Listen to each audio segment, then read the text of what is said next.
I used to think paranoia had a sound, and if it did, it would sound exactly like footsteps matching mine in the dark. I was 21 when it started, living alone for the first time in a small apartment just off campus. And every night after my late shift at the coffee shop, I would walk the same 3 blocks home because it was well lit, busy enough to feel safe, and predictable enough to become routine. At least that's what I believed at the time. The first night I noticed him, it was almost midnight, and the sidewalks were mostly empty except for the occasional car passing through the intersection. I heard footsteps behind me, steady and calm, not hurried, not aggressive, just close enough to feel deliberate. When I slowed slightly to check my phone, the footsteps slowed too. I told myself that was coincidence. When I sped up, they sped up. That's when I felt the first cold flicker of unease crawl up my spine. I glanced back. He wasn't running. He wasn't hiding. He was simply walking, maybe 10 feet behind me, wearing a dark jacket with the hood up, hands in his pockets, head slightly down. His pace matched mine almost perfectly, as if he had memorized it. I crossed the street. He crossed too. I told myself it was nothing, that we were just heading in the same direction, that this was what city life looked like, 2 strangers sharing the same sidewalk. But when I stopped suddenly to adjust my bag, he didn't bump into me or walk around me. He stopped too, exactly 1 step behind where I had paused. That's when I turned fully. He lifted his head just enough for me to see his face in the streetlight glow, but I couldn't make out details, only that he was looking directly at me. Not embarrassed, not startled, just watching. I forced a tight smile and continued walking, telling myself I was overthinking it, that anxiety could invent patterns where none existed. But he stayed exactly 1 step behind me, all the way to my building. When I reached the front door, I quickly unlocked it and stepped inside, then turned around to see if he would follow. He didn't. He stopped on the sidewalk, standing under the streetlight, staring at the entrance. He didn't check his phone. He didn't knock. He didn't leave. He just stood there until I climbed the stairs to my apartment and closed the door. I didn't sleep much that night. The next evening, I took a different route home. 2 extra blocks, 1 dark alley I usually avoided, and a convenience store stop halfway through just to break the pattern. I walked faster this time, headphones in but music off so I could hear everything around me. Halfway down the 2nd block, I heard it again. Footsteps. Not rushed, not hesitant, measured. I didn't turn immediately. I didn't want to look afraid. I waited until I reached the convenience store entrance and used the reflection in the glass to look behind me. It was him. Same jacket, same hood, same distance, 1 step behind. I went inside and pretended to browse snacks for almost 15 minutes, heart pounding so loudly I could feel it in my throat. When I finally glanced toward the door, he was standing across the street, not pacing, not smoking, not talking to anyone, just waiting. That's when the fear stopped being subtle and started becoming real. I left through the side exit and rushed down the next street, turning twice more before finally reaching my apartment from the back alley entrance. I locked the door behind me and pressed my ear against it, listening for movement outside. Nothing. The following nights became a test.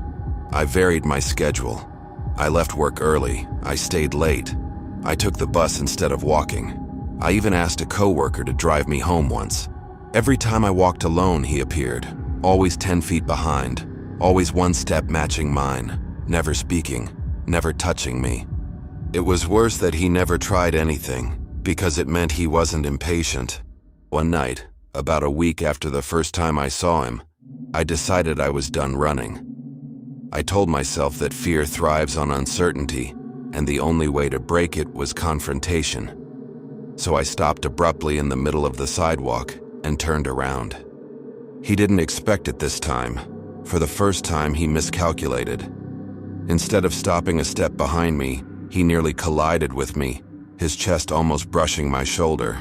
I saw his face clearly then. Pale, calm, expressionless.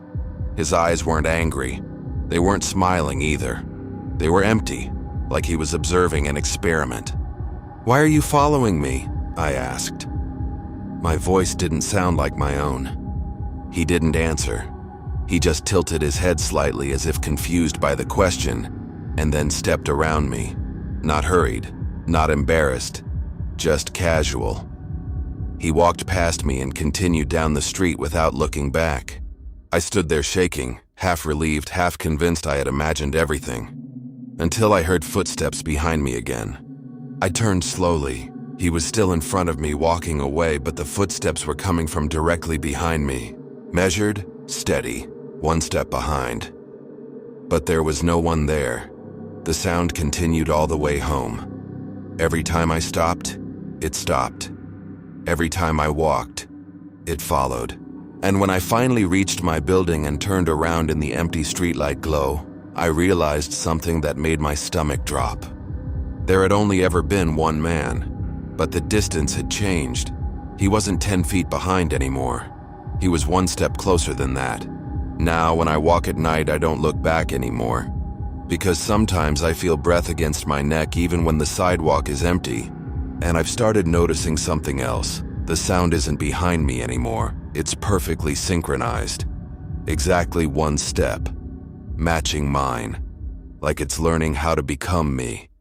Before we move on to the next story, give us your verdict on this one. And don't forget to like and subscribe.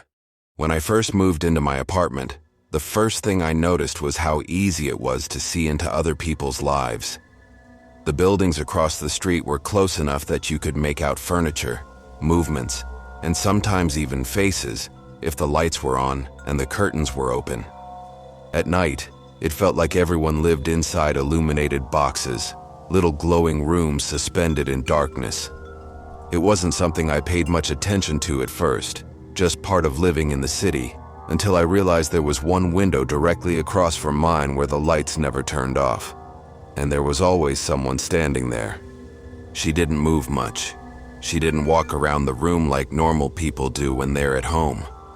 She just stood there, near the window, facing outward, her silhouette visible against the dim yellow light behind her.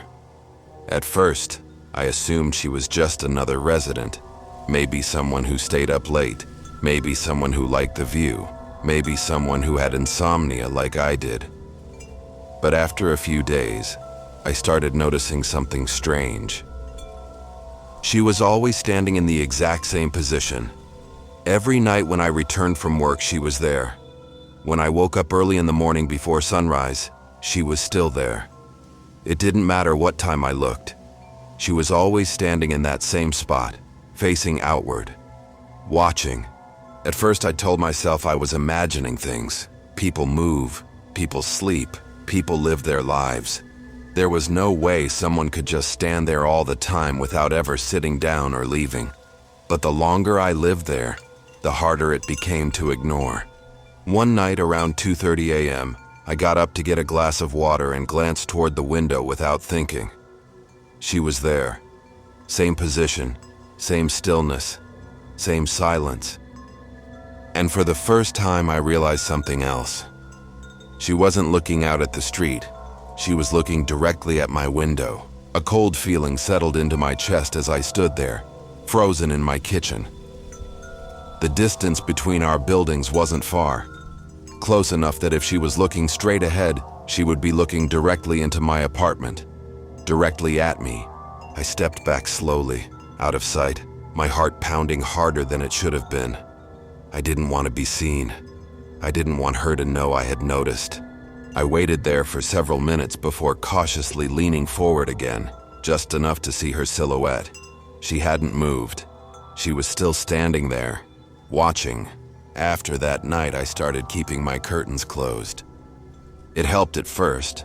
It made the apartment feel private again, safe again, like I wasn't being observed every moment I existed inside those walls. But curiosity has a way of creeping in when fear settles too deeply. A week later, I found myself standing near the edge of the curtain, pulling it back just slightly to look across the street. She was still there, standing in the same position, facing my window. That's when I noticed something that made my stomach drop. Her posture wasn't natural. It was too straight, Too rigid, like she wasn't relaxed, like she wasn't comfortable. It looked forced, like she had been placed there and left that way. I told myself to stop looking. I told myself it wasn't my business. But that night, something happened that made it impossible to ignore. Around 3 a.m., I woke up suddenly, not sure why. The room was dark and silent, but there was a strange feeling in the air, something heavy and wrong, like being watched. My eyes drifted toward the window instinctively. The curtains were slightly open. I knew I hadn't left them like that. I sat up slowly, my chest tightening as I stared at the gap in the fabric. And through that narrow opening, I could see her window across the street. The lights were still on, but she was gone. For the first time since I had moved in, she wasn't there. Relief washed over me, but it was quickly replaced by something worse. Because as I stared at the empty window, trying to convince myself that everything was normal, I heard something behind me, a soft sound, barely audible, like breathing. I froze. My entire body locked in place as the realization hit me slowly, painfully. I wasn't alone in the room. I didn't turn around immediately. I couldn't. Every instinct in my body was screaming at me not to move. The breathing was slow, calm, controlled. Like whoever was behind me wasn't afraid. Like they had all the time in the world.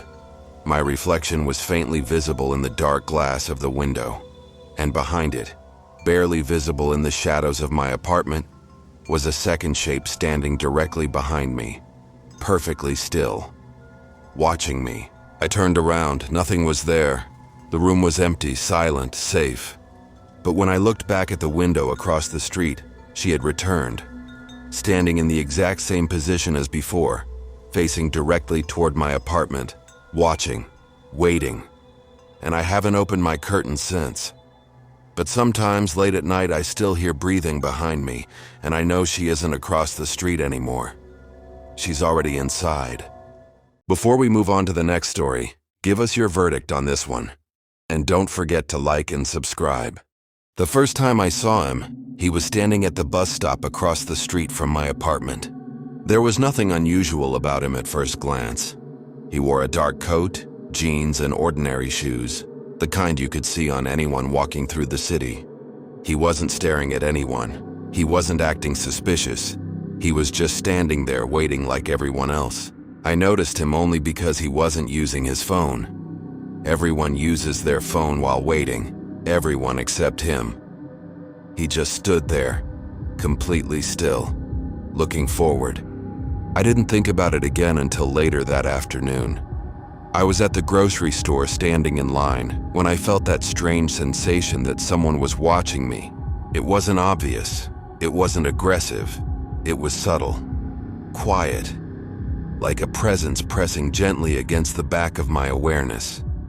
I turned my head slightly, scanning the people behind me, and that's when I saw him again. Same coat, same posture, same stillness. He was standing near the refrigerated section, not holding anything, not browsing, not moving, just standing, facing me. I told myself it was coincidence. Cities are full of people. You see the same faces all the time without realizing it. It didn't mean anything. It couldn't mean anything. But when I left the store and walked home, I couldn't shake the feeling that something wasn't right. That night, I looked out my apartment window before going to bed. He was standing on the sidewalk across the street. Not walking, not waiting for a bus. Just standing there, facing my building. My stomach tightened, but I forced myself to step away from the window. I told myself he probably lived nearby. I told myself I was overthinking it. Fear creates patterns where none exist. Fear lies. But the next day, I saw him again. This time it was across campus. I had stayed late at the library to finish an assignment, and when I stepped outside into the cold evening air, he was standing on the opposite side of the street. Same distance, same posture, same stillness. He wasn't close enough to interact. He wasn't close enough to confront. He was just there, watching. Days passed. Then weeks. He never approached me. He never spoke. He never ran. He never did anything except exist wherever I was. Coffee shops, bus stops, parking lots, intersections. Always far enough to avoid attention. Always close enough to be noticed. It was the consistency that broke me, because he was always there before I arrived. No matter where I went, he was already waiting. One night, I decided to test it. I left my apartment at 3 a.m. without any destination in mind. I walked in random directions, turning corners without thinking, choosing streets I had never used before, trying to create a path that no one could predict. I walked for almost 40 minutes, heart pounding, breath visible in the cold air. And then I stopped. He was standing at the end of the street, waiting. Like he had always known where I would end up. For the first time I ran. I didn't look back. I didn't stop. I ran all the way home, locked the door behind me, and pressed my back against it, trying to calm my breathing. I told myself I was safe. I told myself he couldn't get inside. That's when I heard footsteps in the hallway outside my apartment. Slow. Measured. Stopping directly in front of my door, I held my breath, staring at the handle, waiting for it to move. Waiting for something to happen, but nothing did. The footsteps remained there, just outside, unmoving, silent. After several minutes, I forced myself to look through the peephole. The hallway was empty. No one was there. I stepped back slowly, my hands shaking. My apartment felt smaller, colder, unsafe. I turned toward the window without thinking. He was standing on the sidewalk across the street, looking up at me. That's when I realized something that made my chest tighten in a way I can't fully explain. He had never been following me. He had always been waiting. Waiting at the places I was going to be. Waiting at the places I hadn't reached yet. Waiting at the places I hadn't even decided to go. And over time, the distance between us has started to shrink. He used to stand across the street. Now he stands on the same sidewalk. Sometimes he stands at the end of the hallway. Last night I woke up suddenly, not sure why. The room was dark and silent, but there was a presence in the air, something heavy and wrong.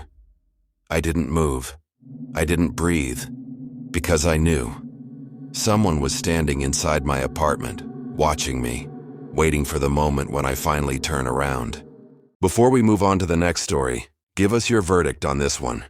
And don't forget to like and subscribe. It started with small things that were easy to ignore. A chair slightly out of place.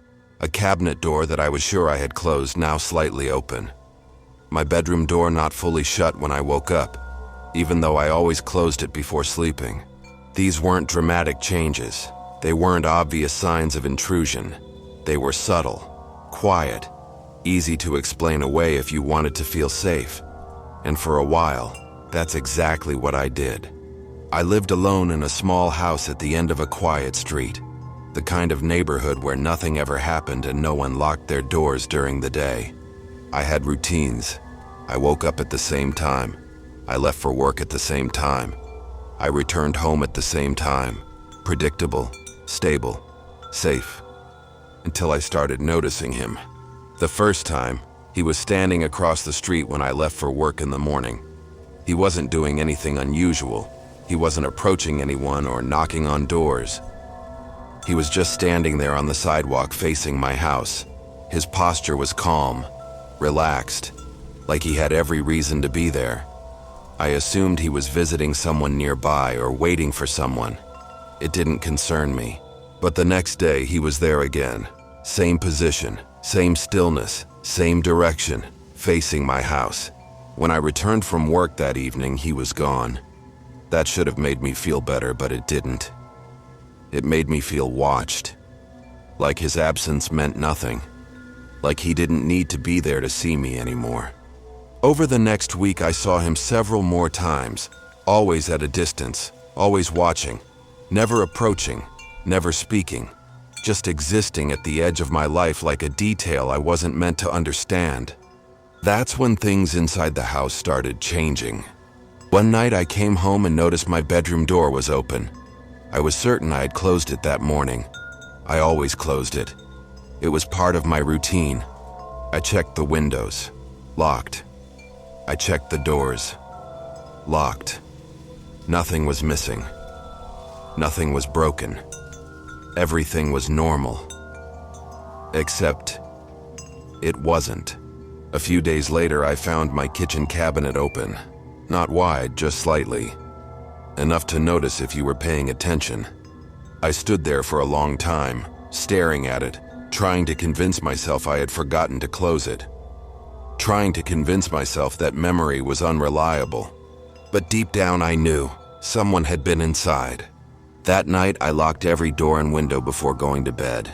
I checked them twice, then 3 times. I told myself I was safe.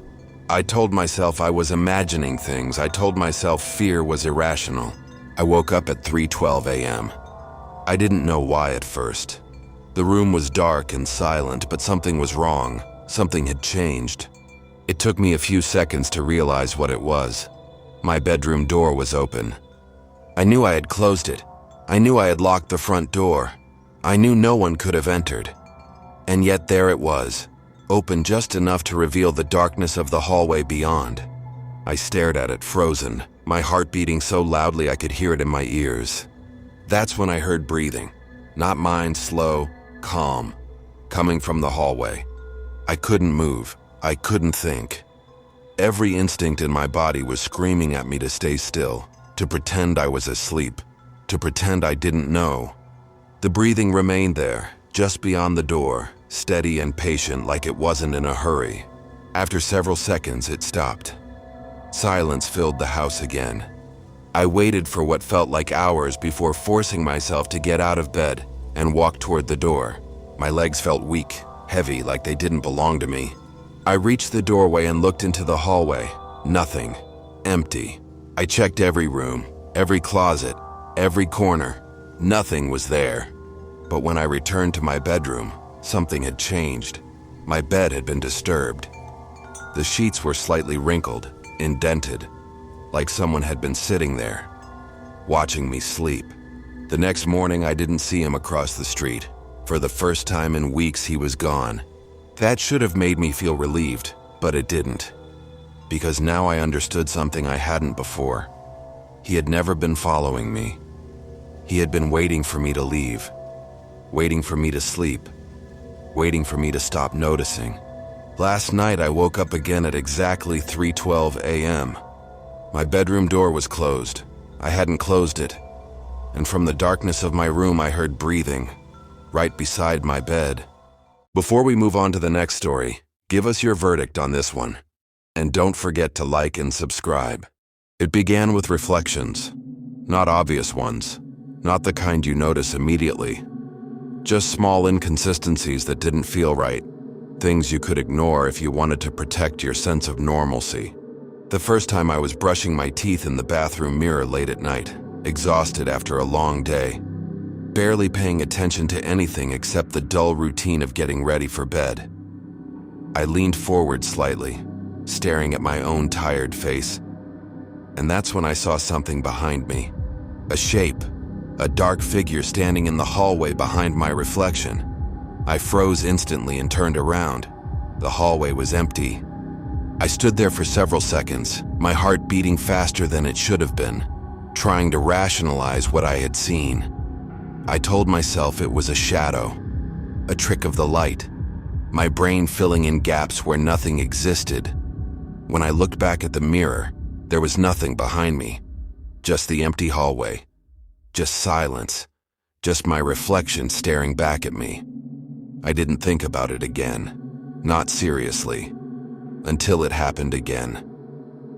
This time it was the window in my living room. It was late, maybe around midnight, and I was standing near the glass looking out at the empty street, watching the occasional car pass by. The reflection of my apartment was faint but visible in the dark surface of the window. Furniture, walls, movement. And behind me, standing in the middle of the room, was someone else. I turned immediately. Nothing. The room was empty. Every door was locked. Every window was closed. There was nowhere anyone could have entered from, nowhere anyone could hide. But I knew what I had seen. From that night on, I avoided reflections. I stopped looking directly into mirrors. I stopped glancing at windows when it was dark outside. It was easier that way. Easier to pretend nothing was wrong. Easier to pretend I wasn't being watched. But pretending didn't make it stop. The sightings became more frequent, always in reflections, always behind me, always standing still, never present when I turned around. It never moved. It never approached. It never revealed itself fully. It just stood there waiting in the space behind me, visible only through reflections, like it existed in a place I couldn't reach. One night, I decided to prove to myself that it wasn't real. I stood in front of my bedroom mirror and forced myself to look, forced myself to confront it. At first, there was nothing. Just my reflection. Just the room behind me. Just normalcy. Then it appeared, standing directly behind me, closer than ever before. So close that I could see details. It was my height, my shape, my posture. It looked exactly like me, but it wasn't moving. I turned around slowly. Nothing. I looked back at the mirror. It was still there, standing behind me. But now it was closer. Its face wasn't clear. It was darker, distorted, wrong in a way I couldn't explain. And then for the first time it moved. Not in the room, in the reflection. It leaned forward slightly like it was studying me. I couldn't breathe. I couldn't move. I couldn't think. I turned around again. Nothing. When I looked back at the mirror, it was gone. But something had changed. From that night on, I stopped seeing it in reflections. Instead, I started feeling it behind me. Not visually, physically. A presence, a closeness, breathing that wasn't mine. Footsteps in my apartment when I hadn't moved. Shadows that didn't match my position. And then last night it happened. I was lying in bed trying to sleep, staring at the dark ceiling, when I heard movement beside me. Not outside, not in another room. Right beside the bed. I didn't move. I didn't breathe, because I already knew. Whatever had been following me wasn't outside anymore. It wasn't in reflections anymore. It didn't need them. Because it was finally here, standing beside me, waiting for me to turn around. And I haven't turned around since. Because deep down, I know something worse than being followed, being replaced. If you made it this far, thank you for spending your night with us. If these stories gave you chills, there's plenty more waiting. Don't forget to subscribe to NightFear Stories for new terrifying tales every single night. Sleep well, if you can.